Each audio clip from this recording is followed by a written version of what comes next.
I don't know, Stephen, do you feel that the right team have gone through over the two games? I think on the chances they created tonight, at times they were just superb to watch, and you want to see them in the next stage. We spoke about it here. You want to see players like Neymar, especially when they're playing like that. Like, it was breathtaking stuff at moments. How they didn't score goals beyond me, especially in the first half. Second half, Bayern got more into it, a bit more creative. Sané was decent for them, but overall, I think PSG just played some wonderful stuff, and it's what you want to see in the next round of this competition. You happy with the result? You agree with it? Yeah, listen, we spoke before and I thought we'd see so much more from Bayern, to be honest with you.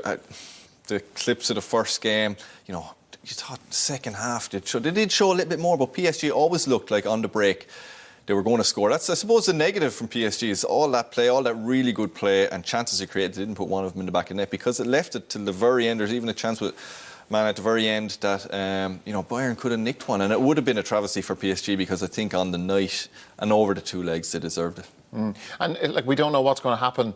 Bayern could still win their league, the Bundesliga, but we don't know what's going to happen with the manager Flick. It seems like he's going to be on his way. Yeah, it's not a disaster. It's the quarter-final of the Champions League. It's good teams at this stage. They're 5 points clear in the Bundesliga. If he goes to his national team, they'll get someone else in there. It's not the end of the world for him.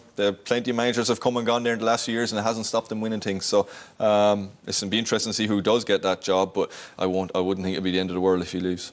Let's have a look at what Bayern managed to create in the second half. Kevin, if you kick us off on this. Yeah, not a whole lot, to be honest with you. I think we have 4 clips here. It was all very static from them. There was no real pace, no one really getting in behind.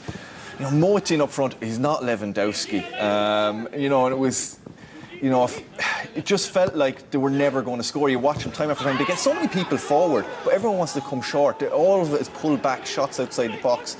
This is I suppose that right at the very end, you think maybe they might nick something. And it's not for lack of numbers forward. You always talk about getting players in the box and you'll score goals. They got plenty in, but they couldn't pick out the final ball. You never felt like they were going to score. And that was it, the last kick of the game for them. They'll be bitterly disappointed that they didn't create a couple of real good opportunities. And they looked vulnerable going the other way all the time. Yeah, and Stephen, something Stephanie said in the commentary about the service that was coming in. Okay, they didn't have Lewandowski. Choupo-Moting scored his goal in the first half. But like Sané, as you said, did play well. But what about the service into whoever was in there this evening? Was that up to standard? I think the service was up to standard, but also the movement of the ball was up to standard. Choupo-Moting is very much a central figure, and he doesn't come off. Lewandowski pulls off shoulders, creates space, he feeds off him, he fixes around the corner, he moves. Sané was the real threat. Every time they got the ball to him, he was trying to take him on, and the defender came on backer had a tough night. It was, Sané saw him, smelled blood and went for him, and he was the only one that was getting the ball at his feet and creating stuff. But apart from that, it was a bit static for them, and that's Choupo-Moting is not Lewandowski. He doesn't move like him, he doesn't create space like him, he doesn't play balls on the corner. The ball has to be onto his head or into his feet. But overall, their creativity up front was nothing like PSG's. And for me, PSG just were guilty of missing chances and making timed runs in the second half. Mbappe could have been in 3 or 4 times if he had a timed his run better. But, some of the stuff they played was just wonderful to watch. We have some second half chances from them to have a look at here. If you give us your thoughts on these.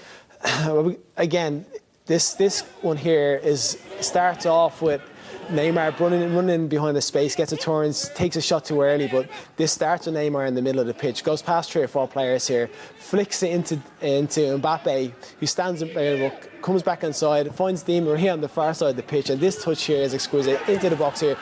We were wishing for this to go in, because all around this was just a wonderful goal, skill from every angle.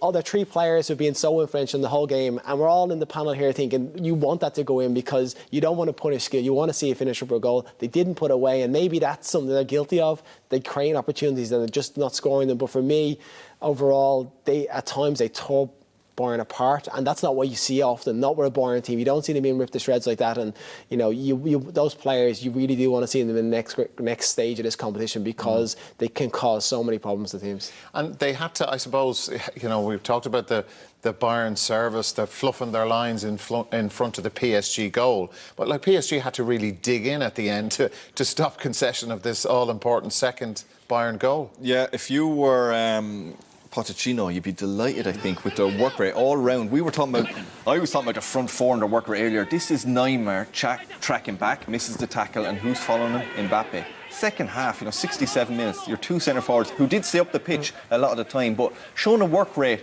which I don't know if we've seen there before. It gives you a feeling that they're sort of all in this together now, that they are a team, they're not superstars. When you've got Mbappe, a superstar like him, tracking back where your fullback should be, winning tackles, trying to prevent a corner, it's a really good sign of a spirit in the camp, a real will to win. And, I think a PSG of last year, the year before, would have conceded a goal in the last few minutes there, would have gone out and would have been a hard look story, and they didn't. They kept going, they kept battling, it wasn't going their way.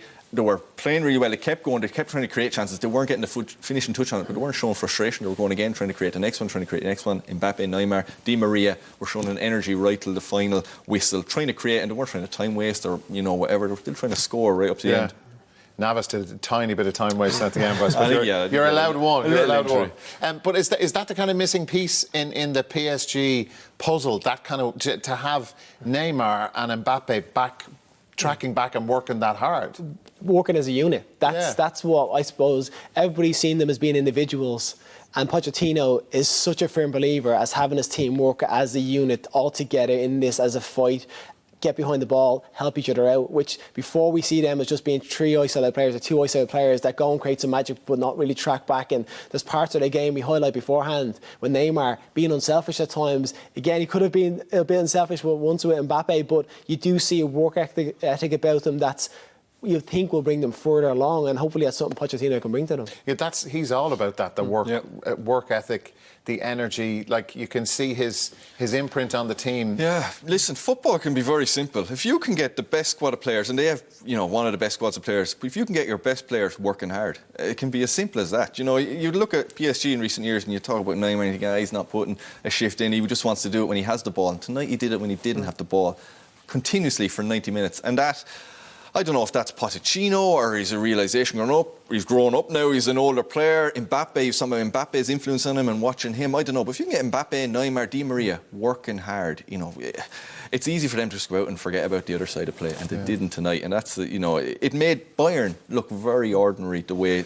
PSG played. That Bayern team, Stephen, just briefly, I suppose the manager may change. Alaba, Boateng leaving, Thiago went at the start of last season. They're talking about money issues with COVID. Is there a big job of rebuilding that team? I know Lewandowski comes back, other players, but do they need surgery on that team now to compete and win this thing again in the next, say, 3 years? Well, on the back of what they did last season and going into this competition at the start, they were firm favourites. You couldn't see past them. Even though Thiago gone to Liverpool and a few people have changed, you couldn't see past Bayern because their efficiency and the way they played. But there is a change in the team now. There's going to be a change in the manager. Possibly the board seems a bit disgruntled. So, yeah, you can see change. Yeah, Upamecano is going to the club for the start of next season. Who'll be the manager there? Well, we'll find out in due course. That's it from us for this evening even. Thanks to Kevin and Stephen for their company here in studio on a night when PSG knocked out the holders Bayern. It's Pochettino's side that go through to the semi-final.